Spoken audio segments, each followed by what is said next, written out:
picked up a marker off the ground and wrote 2 lines in big bold letters. Then without hesitating, I tore down the old price sign and put the new one right where everyone could see it.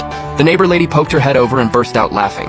$20 a bag, fill it yourself, Chen Zuisheng. Your brain is straight up pickled in alcohol.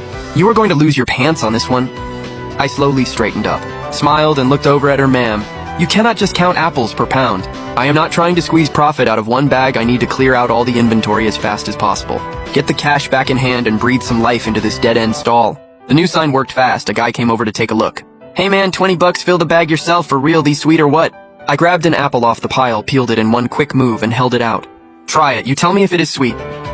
He took a bite and without saying another word, grabbed the bag and started loading it up. Stuffing it like he was trying to make it burst, I smiled to myself. If you can carry the bag, the apples are yours. That line busted the floodgates open and the crowd swarmed in. $20 was not much, but the words "fill it yourself" lit up something primal in people, and they could not help themselves. The neighbor lady's smile froze. Her mouth hung open, watching the frenzy and the apples disappearing by the second. Her scale weight slipped out of her hand and she did not even bother picking it up. Sarah had finished paying and was heading back when she spotted her own stall buried under a crowd from halfway down the lane. Her face drained white. She was sure I had caused some kind of disaster. She shoved her way through, and the sight that greeted her stopped her cold. She saw me standing behind the stall, no groveling, no blowing up, just standing there, steady, taking money and handing out bags. While everyone around her was going crazy, grabbing her apples, the same apples that used to sit there all day barely selling, were visibly vanishing right before her eyes when she spotted the $20 fill it yourself sign. She went pale. Are you out of your mind? $20, fill the bag, we are going to lose everything, relax. I pointed at those bags. A full one holds maybe 5 pounds max. We are still making money. Look at them. They think they are getting a steal and they are lining up to hand us cash. She stood there blinking, then looked at the line. How much have we made? Almost $500. She stared at me with wide eyes like she was looking at a total stranger. The apples were almost gone and there was still a line stretching back. I asked her, do you want to restock? The people in line immediately started hollering, hey man, go get more apples. Sarah grabbed her phone right away. Following my lead, she ordered a full truckload. Our supplier Larry drove over, took one look at the scene and just shook his head in amazement. Alright, almost time to go pick up Cassie. We sold out the whole truck. Not bad at all. Larry counted on his fingers and his jaw dropped. Holy cow, we moved over 1,000 pounds today. Sarah could barely believe it. How much did we make? Revenue is around 4,300. I said it like it was pocket change. But this was the first step toward getting this family back on its feet.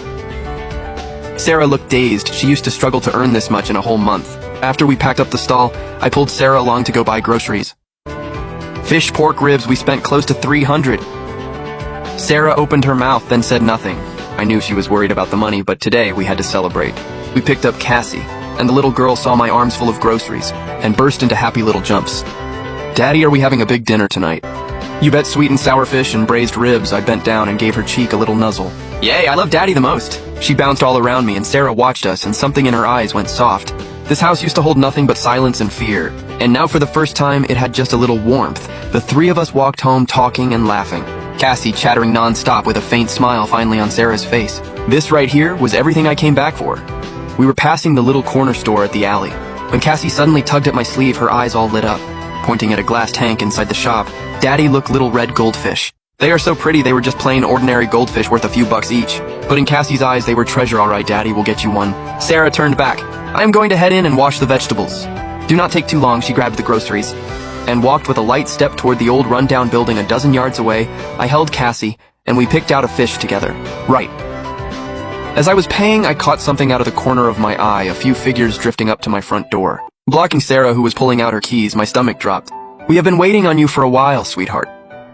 Sarah visibly startled. She stepped back and watched them warily, trying to figure out what they wanted.